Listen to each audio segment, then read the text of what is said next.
اعوذ باللہ من الشیطان الرجیم بسم اللہ الرحمن الرحیم وَلِكُلٍّ وِجْهَةٌ وَلِكُلٍّ اور ہر امت کے لیے اور ہر ایک امت کے واسطے وجہتن ایک قبلہ تھا، ہوا مولیہا وہ اس کی طرف اپنا چہرہ پھیرتا تھا، ہوا وہ جو وجہتن تھا، وہ جو کوئی بھی ایک بلکہ وَلِكُلٍّ اور جو بھی ایک جماعت تھی، جو بھی امت تھی، وہ مولیہا وہ اس قبلے کی طرف، اس جہت کی طرف اپنا چہرہ پھیرتی تھی۔ فاستبقوا الخیرات پس تم سبقت لے جاؤ نیکیوں میں، ٹھیک ہے نا، اینما تکونوا جہاں بھی کہیں تم ہو، نیکیوں میں ایک دوسرے سے آگے بڑھنے کی کوشش کرو۔ یأتی بکم اللہ جمیعا لے آئے گا تمہیں اللہ تعالیٰ جمیعاً سب کے سب کو، ان اللہ علی کل شیء جب آخرت کا موقع ہوگا میدان محشر میں سب کو اللہ تعالیٰ لے کر آ جائے گا، اور بے شک اللہ تعالیٰ ہر چیز پر قادر ہے۔ ومن حیث خرجت اور جس جگہ سے آپ نکلیں، سفر میں نکلیں، ٹھیک ہے نا، سفر میں ایک قبلہ وہ ہے کہ جب ہم ایک گھر میں موجود ہیں، اپنے علاقے میں ہیں، ایک وہ ہے کہ جب ہم سفر میں نکلیں تب بھی ہماری جہت، ہمارا رخ قبلے کی طرف ہونا چاہیے۔ ومن حیث خرجت اور جس جگہ سے آپ نکلیں سفر میں، فول وجہک پس آپ پھیریں اپنا چہرہ، شطر المسجد الحرام مسجد حرام کی طرف، وَإِنَّهُ اور بے شک یہ چہرے کا پھیرنا، للحق من ربک البتہ حق ہے آپ کے رب کی طرف سے، وَمَا اللَّهُ بِغَافِلٍ اور نہیں ہے اللہ تعالیٰ بے خبر، غافل نہیں ہے اللہ تعالیٰ، بے خبر نہیں ہے، عما تعملون ان کاموں سے جو تم کرتے ہو۔ وَمِنْ حَيْثُ خَرَجْتَ اور جہاں سے بھی تم نکل جاؤ، فول وجہک پس پھیرو اپنا چہرہ، شطر المسجد الحرام مسجد حرام کی طرف، وحیث ما کنتم اور اے امتیو، امت کو بھی خطاب کر دیا کہ اے امت والو جہاں کہیں تم بھی ہو، فولوا وجوہکم پس پھیرو اپنے چہرے کو، شطرہ اس مسجد حرام کی طرف، لئلا یکون تاکہ نہ ہو للناس لوگوں کے لیے، علیکم تمہارے اوپر، حجت کوئی الزام، الا الذین ظلموا منہم مگر وہ لوگ جو ظالم ہیں ان میں سے، فلا تخشوہم پس تم ان سے نہ ڈرو، واخشونی اور مجھ سے ڈرو، وَلِأُتِمَّ نعمتی اور تاکہ میں مکمل کروں اپنی نعمت، علیکم تمہارے اوپر، وَلَعَلَّكُمْ تَهْتَدُونَ اور تاکہ تم ہدایت پا جاؤ، کما ارسلنا فیکم جیسا کہ ہم نے بھیجا تم میں، رسولا ایک رسول، منکم تم ہی میں سے، یتلو علیکم آیاتنا اب رسول کے جو کام تھے ان کا تذکرہ کیا جا رہا ہے کہ یتلو علیکم جو تلاوت کرتا ہے تم پر، آیاتنا ہماری آیتیں، ویزکیکم اور تمہیں پاک کرتا ہے، ویعلمکم اور وہ تمہیں تعلیم دیتا ہے کتاب کی، الکتابہ کتاب کی، والحکمت اور کتاب اور دنائی حکمت کی، وَيُعَلِّمُكُمْ اور تمہیں تعلیم دیتا ہے، ما ان چیزوں کی، لم تکونوا تعلمون جن کو تم نہیں جانتے تھے، فاذکرونی پس تم مجھے یاد کرو، اذکرکم میں تمہیں یاد کروں گا، واشکروا لی اور میرا شکریہ ادا کرو، ولا تکفرون اور میری ناشکری نہ کرو۔ صدق اللہ العظیم۔ اس سے ماقبل قبلے کا ایک مسئلہ خاصی تفصیل کے ساتھ بیان ہو چکا ہے، اور نماز کے صحیح ہونے کی شرائط میں سے یہ شرط بھی ہے کہ اس میں استقبال قبلہ ہو، یعنی قبلے کی طرف رخ کرنا یہ نماز کی شرائط میں سے اور ضروری ہے، اگر قبلے کی طرف رخ نہیں ہوگا تو اس بندے کی نماز ہی ٹھیک نہیں ہوگی۔ معراج کی رات 5 نمازیں فرض ہوئی تھیں، اس وقت حضور علیہ الصلوۃ والسلام مکہ مکرمہ تھے، اور معراج کا جو واقعہ پیش آیا یہ نبوت کے 11ویں سال پیش آیا۔ بات سمجھ آئیے، جو معراج کا جو حضور معراج میں گئے یہ نبوت کے، جب حضور کو نبوت ملی تھی اس کے کتنے سال بعد جی؟ 11ویں سال یہ معراج کا واقعہ پیش آیا، اور اس کے بعد حضور 3 سال جو ہے نا یہ مکہ مکرمہ میں تشریف فرما ہوئے، اور کعبۃ اللہ کی طرف رخ کر کے نماز پڑھتے تھے۔ اور اس سے پہلے نفلی نمازیں اور وضو کا طریقہ یہ تو پہلے ہی آپ علیہ الصلوۃ والسلام کو بتا دیا گیا تھا، جب یہ آپ علیہ الصلوۃ والسلام غار حرا میں تھے اور حضرت جبرائیل جو وحی لے کر آئے تھے، تو اسی دن حضرت جبرائیل نے ایک پر مارا تھا اور جبل نور سے جو ہے نا ایک چٹان سے پانی نکلا، چشمہ جاری ہوا، تو اس وقت حضرت جبرائیل نے حضور علیہ الصلوۃ والسلام کو نماز کا طریقہ بھی بتایا تھا اور وضو کرنے کا طریقہ بھی بتا دیا تھا۔ تو یہ ابتدائی وحی، جیسے ہی وحی کا نزول شروع ہوا اسی وقت ہی حضور کو نماز پڑھنے کا اور وضو کا طریقہ بتا دیا تھا۔ البتہ نمازیں جو 5 نمازیں جو ہم پڑھتے ہیں یہ 11ویں سال جا کے اللہ تبارک و تعالیٰ کی طرف سے فرض ہوئی تھیں۔ اس کے بعد حضور جو ہے نا مکہ سے ہجرت فرما کر مدینہ کی طرف تشریف فرما چلے گئے، اور مدینہ جب چلے گئے تو وہاں پر تقریباً 16-17 مہینے پھر ابتداً 16-17 مہینے مسجد اقصیٰ کی طرف رخ کر کے نماز پڑھی۔ اچھا، یہ جو مسجد اقصیٰ ہے یہ حضرت یعقوب علیہ السلام نے تعمیر کی، بات سمجھ آئی؟ داؤد علیہ السلام بھی آئے، انہوں نے توسیع کی، سلیمان علیہ السلام آئے تو انہوں نے شاہی طور پر اس کو بہت بڑی توسیع فرمائی ہے، بڑی شاہانہ طور پر اس کو بنایا حضرت سلیمان علیہ السلام نے۔ لیکن جو ابتداً شروع میں مسجد اقصیٰ کو بنانے والا کون تھا جی؟ یہ حضرت یعقوب علیہ السلام تھے۔ اور چونکہ حضور مدینہ میں تھے اور مدینہ میں تو حضرت ابراہیم علیہ السلام کا چرچے بہت زیادہ تھے، اور حضرت ابراہیم نے بیت اللہ کو بنایا ہوا تھا، کعبۃ اللہ کو بنایا ہوا تھا، تو حضور کی بھی چاہت تھی کہ کعبۃ اللہ کی طرف رخ کر کے اگر نماز پڑھیں تو چونکہ یہ لوگ تو بات مان لیں گے، یہود و نصارہ کا جو قبلہ ہے مسجد اقصیٰ، وہ یہود و نصارہ بڑے ضدی لوگ ہیں، وہ اتنی جلدی بات کو نہیں مانیں گے۔ تو حضور کی چاہت تھی کہ کعبۃ اللہ کی طرف رخ کر کے نماز پڑھیں، چونکہ ابراہیم علیہ السلام نے بنایا ہوا ہے اور یہ لوگ چونکہ ابراہیم کو مانتے ہیں تو اس طرف رخ کر کے نماز پڑھیں گے تو یہ لوگ میرے ساتھ زیادہ شامل ہو جائیں گے۔ تو اللہ تعالیٰ نے فرمایا کہ وَلِكُلٍّ وِجْهَةٌ، ہر امت کے واسطے قبلہ تھا، یہود کے لیے الگ قبلہ تھا، اسی طرح نصارہ کے لیے بھی تھا، اور حضور علیہ السلام کو یہ بیت اللہ قبلہ عطا فرمایا گیا۔ ہوا مولیہا، وہ امت اس قبلے کی طرف چہرہ کرتی ہے، نماز پڑھتی ہے، عبادت کرتی ہے۔ فاستبقوا الخیرات، نیکی کے کاموں میں جلدی کیا کرو بھائی، نیکی کے کاموں میں تاخیر نہیں کرنی چاہیے، قولاً ہو یا فعلاً ہو، بات کے ذریعے ہو یا عمل کرنے کے ذریعے ہو، نیکی کے کام میں جلدی کرنی چاہیے۔ زندگی کا کوئی اعتبار نہیں ہے، اور میں نے پہلے بھی غالباً شاید کہیں پر یہ بات کی ہے کہ نیکی کا ارادہ دل میں آ جانا یہ اللہ کی طرف سے تحفہ ہوتا ہے، تو اس نیکی کو قبول کر لیا کرو، اس تحفے کو قبول کر لیا کرو۔ دیکھیں اگر آپ کسی کا ہدیہ تحفہ قبول نہیں کریں گے تو وہ رد کر دیا جائے گا، واپس لوٹا دیا جائے گا۔ تو نیکی کی توفیق، نیکی کا ارادہ دل کے اندر آ جانا، بندے کا دل کر رہا ہے کہ قرآن پڑھوں، ارادہ آیا دل کے اندر تو فوراً اس کی تکمیل کر لے۔ ممکن ہے کہ بعد میں یہ ارادہ نہ آئے، دل میں ارادہ آیا کہ میں صدقہ کر دوں، لوگوں کے ساتھ احسان کروں، نماز پڑھوں، فوراً پڑھ لے، کیونکہ یہ اللہ کی طرف سے نیکی کا ارادہ دل کے اندر آ جاتا ہے، یہ اللہ کی طرف سے تحفہ ہوتا ہے، اس کو قبول کر لینا چاہیے۔ اگر اس میں تاخیر کرے گا، نہیں چھوڑے یار ابھی نہیں، چلو بعد میں پڑھ لوں گا، قرآن بعد میں پڑھ لیں گے، کوئی مسئلہ نہیں ہے، نماز چلو بعد میں پڑھ لیں گے یار، تو صدقہ بعد میں کر لیں گے یار، چھوڑو، تو یہ بعد والی جو بات ہوتی ہے، پھر بعد میں ممکن ہے کہ توفیق ہی نہ ملے، بعد میں ممکن ہے کہ تمہاری زندگی ختم ہو جائے۔ تو یہ اللہ کی طرف سے تحفہ جب ملتا ہے نیکی کا تو اس کو جلدی کر لیا کرو۔ فاستبقوا الخیرات اینما تکونوا، جہاں کہیں بھی تم ہوگے، مشرق میں ہو یا مغرب میں ہو، شمال میں ہو یا جنوب میں ہو، کسی بھی ملک کے اندر ہو، یأتی بکم اللہ جمیعا، میدان محشر کے اندر اللہ تعالیٰ سب کو قیامت والے دن اکٹھا کر دے گا، جمع کر دے گا۔ اس بات کو ذہن میں رکھنا ہے کہ اللہ کی عدالت میں پیش ہو جائیں گے سارے کے سارے۔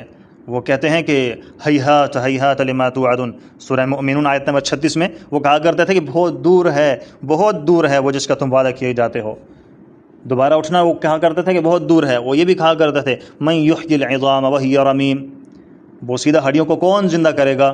اللہ نے فرمایا اانتم اشد خلقا ام السماء بناہا، کیا تمہیں پیدا کرنا مشکل ہے؟ تمہیں تو پہلے بھی ایک دفعہ پیدا کیا جا چکا ہے، یا آسمان کو بنانا مشکل ہے؟ آسمان کو اللہ تعالی نے بنایا۔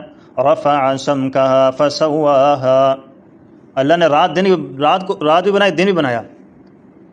وجعلنا اللیل لباسا، رات کو بطور لباس کے بنا دیا۔ وجعلنا النہار معاشا، اور دن کو معیشت کے طور پر، روزگار تلاش کرو، کمائی کرو، اس کے لیے اللہ نے دن کو بنا دیا۔ تو اللہ نے یہ سب کچھ بنا دیا تو تمہارا بنانا، انسان کا بنانا کون سا مشکل ہے؟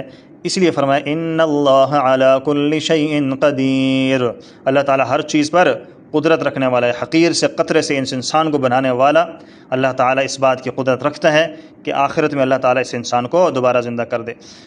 اللہ تعالیٰ آگے فرماتے ہیں وَمِنْ حَيْثُ خَرَجْتَ، اے نبی تم اپنے گھر سے نکلو سفر کے لیے، جہاں نکلتے ہو سفر میں، فَوَلِّ وَجْهَكَ، اپنے چہرے کو پھیر دو، شطر المسجد الحرام، مسجد حرام کی طرف، وَإِنَّهُ لَلْحَقُّ، مسجد حرام کی طرف چہرے کا پھیرنا بھئی یہ حق بات ہے، من ربک، تیرے رب کی طرف سے، وَمَا اللَّهُ بِغَافِلٍ عَمَّا تَعْمَلُونَ، اللہ تعالیٰ غافل نہیں ہے ان کاموں سے جو تم کرتے ہو۔ یہ نسخ کا ایک معاملہ تھا پہلا، چونکہ حکم تھا پہلے بیت اللہ، پھر اس کے بعد مسجد اقصیٰ، پھر بیت اللہ، یہ نسخ کا جو معاملہ تھا یہ ابتداء ذہن کے اندر تشویش پیدا ہو گئی تھی۔ اس کے بعد کئی ایسے آیات ہیں، کئی ایسے مسائل ہیں کہ جن میں نسخ ہوا ہے، مطلب پہلے حکم اور تھا، پھر اس کو حکم تبدیل کر دیا۔ اور حکم کی تبدیلی میں نے آپ کے سامنے ذکر کیا تھا کہ جیسے ڈاکٹر دوائی تبدیل کرتا ہے مریض کے مرض کو دیکھ کر، ایسے اللہ تعالیٰ لوگوں کے دلوں کے حالات کو مد نظر رکھتے ہوئے ان کے لیے جو آیات، جو احکامات ان کے لیے ضروری تھے، اللہ نے وہ احکامات اس وقت ان لوگوں کے لیے تبدیل کر کے دوسرا حکم لے کر آگے تھے، تاکہ جو صحیح دل پر لگنے والی بات ہے اللہ تعالیٰ وہ لائے اور لوگوں کی ہدایت کا ذریعہ تاکہ وہ بنے۔ اچھا جی، وَمِنْ حَيْثُ خَرَجْتَ، ہاں اے نبی کریم صلی اللہ علیہ وسلم، جہاں کہیں بھی تم سفر میں، فَوَلِّ وَجْهَكَ شَطْرَ الْمَسْجِدِ الْحَرَامِ وَحَيْثُ مَا كُنْتُمْ، اور صرف حضور کو یہ خطاب نہیں ہے، امت کو بھی خطاب ہے، وَحَيْثُ مَا كُنْتُمْ، اور اے امت جہاں کہیں تم بھی ہو، نبی کی امت تم بھی جہاں کہیں بھی ہو، فَوَلُّوا وُجُوهَكُمْ، تم بھی اپنے چہرے کو پھیر دو، رخ کو پھیر دو، لِأَلَّا يَكُونَ لِلنَّاسِ عَلَيْكُمْ حُجَّةٌ، تاکہ لوگوں کے لیے تم پر کوئی الزام نہ ہو۔ وہ تو نبی القبلتین تھا، وہ تو ہم نے اپنی کتابوں میں پڑھا تھا، وہ تو نبی القبلتین تھا، دو قبلوں والا نبی تھا، یہاں تو صرف بیت اللہ ہے، دوسرا قبلہ ہی نہیں ہے اس کا، لہٰذا یہ نبی ٹھیک نہیں ہے۔ لوگ اعتراض کر سکتے تھے، ان کی کتاب کے اندر موجود ہے کہ وہ دو قبلوں والا نبی ہے، جب ایک ہی قبلہ ہوگا تو اعتراض بچا ہے۔ اللہ نے دو قبلے بنا دیے تاکہ لوگوں کا اعتراض ہی ختم ہو جائے، اور وہ صفات جو ان کی کتابوں کے اندر موجود تھی وہ پرفیکٹ حضور پر صادق آ گئیں، تاکہ اب ان لوگوں کو یہ حق بنتا ہے کہ اب اس نبی کو تسلیم کر لیں، مان لیں، بجائے اس کے کہ ماننے کے ان لوگوں نے پھر دوبارہ آگے سے اعتراضات کرنا شروع کر دیے کہ یہ کیسے ہو گیا کہ پہلے ایک قبلہ، پھر دوسرا قبلہ، پھر یہ قبلہ۔ بھائی اپنی کتابوں کے اندر پڑھو، اگر وہاں موجود ہے، صفات موجود ہیں، رد و بدل آپ لوگوں نے نہ کیا ہو کتاب کے اندر، اصل کتاب موجود ہو تو اس کو دیکھو، نبی القبلتین یہاں پہ نبی کی صفات کو دیکھو، تو بالکل برحق سچی بات ہے کہ یہ وہی نبی ہے جس کو اللہ تعالی نے لانا تھا اور جس کا تذکرہ آپ کی کتابوں کے اندر موجود ہے۔ الا الذین ظلموا منہم، یہ وہ لوگ ہیں کہ جو ظالم ہیں ان میں سے۔ پہلے کہا لئلا یکون للناس علیکم حجہ، لوگوں کے لیے کوئی حجت ہی قائم نہ رہے، لوگ اعتراض ہی نہ کر سکیں، نبی القبلتین تھا یہاں پر تو نہیں ہے، اللہ نے دو قبلے بنا دی تاکہ ان لوگوں کا اعتراض ہی ختم ہو جائے، لیکن فرمایا کہ نبی القبلتین آپ ہو گئے ہیں، اس کے باوجود بھی لوگ آپ پہ اعتراض کریں گے۔ الا الذین ظلموا منہم، جو ظالم ہیں، جو اپنے نفسوں پر ظلم کر رہے ہیں، دوسروں کو گمراہی کے راستے پر لگا رہے ہیں، وہ ظلم کر رہے ہیں اپنے اوپر، لہٰذا ظالم جو ہے نا، یہ ضدی لوگ، ان کا کوئی پھر حل نہیں ہوگا۔ بات سمجھ آ گئی؟ فلا تخشوہم واخشونی، ان سے نہ ڈرو، ان کے اعتراضات سے۔ حضور کو فرمایا کہ ان کے اعتراضات سے نہ ڈریں، مجھ سے ڈریں، بس یہ آپ لوگ آپ کے لیے کافی ہے۔ لوگوں نے تو پیغمبروں کو معاف نہیں کیا۔ عیسیٰ علیہ السلام کے بارے میں وہ لوگ کیا کہا کرتے تھے؟ یہودی آج تک اس بات پر مصر ہیں نعوذ باللہ کہ وہ حضرت عیسیٰ علیہ السلام حلال زادے نہیں ہیں، نعوذ باللہ۔ وقولہم علی مریم بہتانا عظیما، مریم علیہ السلام کے اوپر جو ہے نا بڑا بہتان لگایا۔ اعتراضات ان لوگوں نے پہلے نبیوں پر بھی کی ہیں۔ وخشونی، اور مجھ سے ڈرو، ولأتم نعمتی علیکم، تاکہ میں مکمل کر دوں اپنی نعمتوں کو تمہارے اوپر۔ سب سے بہترین امت بنایا، سب سے بہترین کتاب عطا فرمائی، اسی طرح قبلہ بھی تمہیں بہترین اللہ نے فرمایا کہ دے دوں گا۔ تم بڑے خوش قسمت لوگ ہو کہ تمہیں آخری نبی کا امتی نصیب ہونا نصیب ہوا۔ جی بھائی آپ سارے خوش نصیب ہیں، اللہ نے یہ امت عطا فرمائی، یہ عظیم کتاب عطا فرمائی، یہ عظیم قبلہ ہم سب کو نصیب فرمایا۔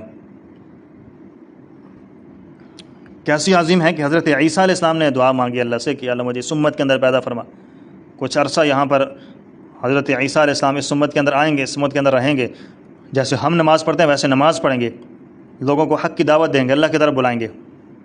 بات سمجھ آ گئی؟ ہاں۔ وَلَعَلَّكُمْ تَهْتَدُونَ، تاکہ تم ہدایت پا جاؤ۔ كَمَا أَرْسَلْنَا فِيكُمْ رَسُولًا مِّنْكُمْ، جیسے بھیجا ہم نے تم میں پیغمبر، تم سے پہلے بھی پیغمبر بھیجے، لیکن افضل ترین پیغمبر حضور کو بنایا، افضل ترین کتاب حضور کو عطا فرمائی، افضل ترین کعبہ اور قبلہ حضور کو عطا فرمایا۔ كُنْتُمْ خَيْرَ أُمَّةٍ أُخْرِجَتْ لِلنَّاسِ، یاد ہے نا کہ تم بہترین امت ہو جی لوگوں کے نفع رسانی کے لیے، بات سمجھ گئے ہوگے میرے خیال میں۔ لِتَكُونُوا شُهَدَاءَ عَلَى النَّاسِ، یہ بھی سمجھ گئے ہوگے، ایک کچھ دن پہلے سبق کے اندر ذکر کیا تھا، تاکہ تم لوگوں پر کیا ہو جی، گواہ ہو جاؤ۔ نوح علیہ السلام کا مکالمہ یاد ہے نا کہ میں نے تبلیغ کی تھی، لوگ کہتے ہیں نہیں کی تھی، ہاں جی نوح آپ کے پاس کوئی گواہ موجود ہے؟ جی آخری امت ہے، جی آخری امت گواہی دے رہی ہے۔ فرمایا تم کیسے گواہی دے رہے ہو؟ نوح علیہ السلام کی قوم نے کہا یہ کیسے گواہی دے سکتے ہیں، یہ تو موجود ہی نہیں تھے۔ پھر امت نے کہا کہ اللہ قرآن سچا ہے، آپ کا نبی سچا ہے، قرآن کے اندر ہم نے پڑھا یہ بات کہ نوح علیہ السلام نے تعلیم کی ہے، تبلیغ کی ہے، تو مطلب یہ امت ہم جو ایسی امت ہیں کہ ہم گواہی دیں گے پہلی امتوں پر۔ اچھا، یتلو علیکم آیاتنا، پہلا کام ہماری آیتیں پڑھ کر سنائیں جی، قوم بھی عربی تھی، حضور بھی عربی تھے، پڑھ کر سنائیں۔ ویزکیکم، دوسرا کام پاک کرتا ہے جی وہ، ولیکن اللہ یزکی من یشاء، حقیقتاً پاک کرنا اللہ کا کام ہے۔ بات سمجھ آ گئی؟ حضور علیہ الصلوۃ والسلام صرف تعلیم و تبلیغ کرنے والے تھے۔ ویعلمکم الکتاب، کتاب کی تعلیم دیتا ہے جی۔ کچھ آیتیں ایسی بھی تھیں کہ صحابہ نہیں سمجھ پاتے تھے، مطلب سمجھانا پڑتا تھا۔ بات سمجھ آ گئی؟ اس لیے بغیر لفظی ترجمے کے بغیر قرآن کریم کے ایک آیت کا حاصل کرنا 100 رکعت نماز نفل سے زیادہ ثواب، بڑی عبادت ہے۔ قرآن کو پڑھنا چاہیے بھائی، ترجمے کے ساتھ پڑھیں گے تو اور نور علی نور ہوگا، بہت فائدہ ہوگا۔ اور دوسروں کو بھی سکھانا ہے، قرآن کی تعلیم خود حاصل کریں گے، خود سیکھیں گے، دوسروں کو بھی سکھانا ہے۔ والحکمت، اور حکمت سے مراد سنت ہے، ٹھیک ہے، حدیث ہے۔ وَيُعَلِّمُكُم مَّا لَمْ تَكُونُوا تَعْلَمُونَ، اور تمہیں اللہ تعالیٰ کا پیغمبر ان چیزوں کی تعلیم دیتا ہے جن کو تم نہیں جانتے، جتنے بھی دین کے مسئلے مسائل ہیں، آپ علیہ الصلوۃ والسلام نے بتائے ہیں، ہمیں تو نہیں پتہ تھا۔